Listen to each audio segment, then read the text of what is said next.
तो जय हिंद दोस्तों, स्वागत है फिर से आपका अपने यूट्यूब चैनल द एग्जाम गुरु में। तो आज हम देखने वाले हैं लोको पायलट के एग्जाम के डीवी के बारे में। तो उसके रिजल्ट के बाद क्या दूसरी लिस्ट आएगी या नहीं आएगी, आएगी तो कितने बच्चों को लिया जाएगा और उनको कितने दिनों तक कॉल आएगा। तो चलिए एक एक करके देखते हैं। तो जैसा कि आप लोग देख पा रहे हैं, आरआरबी चंडीगढ़ का यहाँ पे डीवी का शेड्यूल आया है। तो उनकी डेट जो बताई गई है 13 अक्टूबर से लेके 21 अक्टूबर तक डीवी डेट्स है, और उसकी ब्लॉक डेट जो है 31 अक्टूबर है, और मेडिकल की जो ब्लॉक डेट है 1 नवंबर। तो ब्लॉक डेट होती है कि जब कोई कैंडिडेट उस डीवी की डेट पे वहां पे प्रेजेंट नहीं होता तो उसको ब्लॉक डेट के दिन तक वो डीवी या मेडिकल कर सकता है। ठीक है, तो ये हो गई चंडीगढ़ की बात। तो ऐसी क्या क्या कंडीशंस हो सकती है कि डीयू को बुलाए गए बच्चों को बाहर किया जा सकता है। तो सबसे इंपॉर्टेंट है आई इशू। तो बहुत से बच्चे ऐसे हैं जिन्होंने गवर्नमेंट हॉस्पिटल से अपना 6/6 का सर्टिफिकेट लेके गए थे, लेकिन बहुत से ऐसे हॉस्पिटल है जो ठीक से चेक नहीं करते, तो उन बच्चों का 6/6 होना थोड़ा हार्ड है। तो 6/6 तो कंपलसरी है एएलपी में, तो जिन बच्चों का नहीं भरता तो वो कंपलसरी बाहर हो गए। बात है हाइड्रोसिल। तो हाइड्रोसिल क्या होता है कि हमारा जो टेस्टिकल्स है उसकी कंडीशन होती है कि वहां पे पानी जमा होना या कुछ ऐसी कंडीशन होती है, तो इस कंडीशन में भी आपको बाहर किया जा सकता है। और तीसरी बात है अदर हेल्थ कंडीशंस, किसी किसी का हार्ट का प्रॉब्लम हो या कुछ प्रॉब्लम हो, और अगर वो क्राइटेरिया में नहीं बैठते तो उनको भी बाहर किया जा सकता है।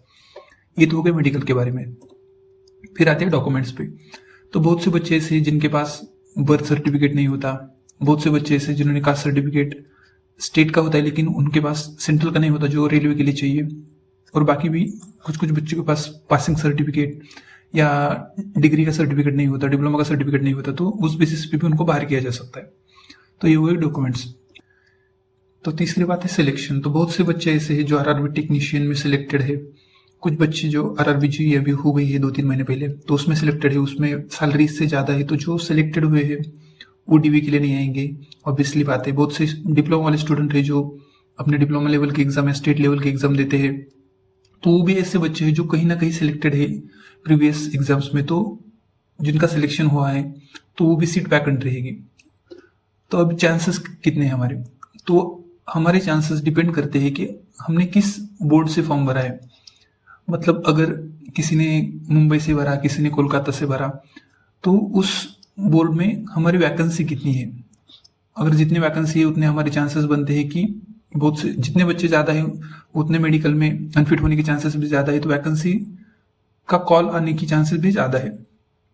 और कितने बच्चे अटेम्प्ट करते हैं डीवी एक्चुअल में, क्योंकि सिलेक्टेड स्टूडेंट तो करेंगे नहीं, तो कुछ ना कुछ तो बच्चे ऐसे होंगे जो डीवी अटेम्प्ट नहीं करेंगे, तो वो भी वैकेंट सीट रहेगी।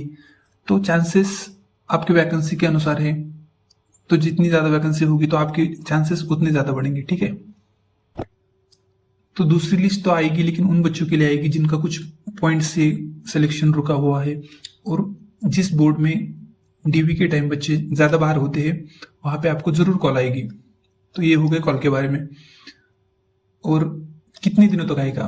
देखो, ब्लॉक डेट जो दी गई है एग्जाम की, तो ब्लॉक डेट होती है लास्ट डेट जहां तक आप डीवी अपना सबमिट कर सकते हैं। तो उसके 10 दिन बाद या 15 दिन बाद के आसपास आपको कॉल आ जाएगी। तो आपने जिस बोर्ड से फॉर्म भरा है उसकी website time to time check करते रहिए, और होप करते हैं कि आपका भी सिलेक्शन हो। जय हिंद, जय भारत।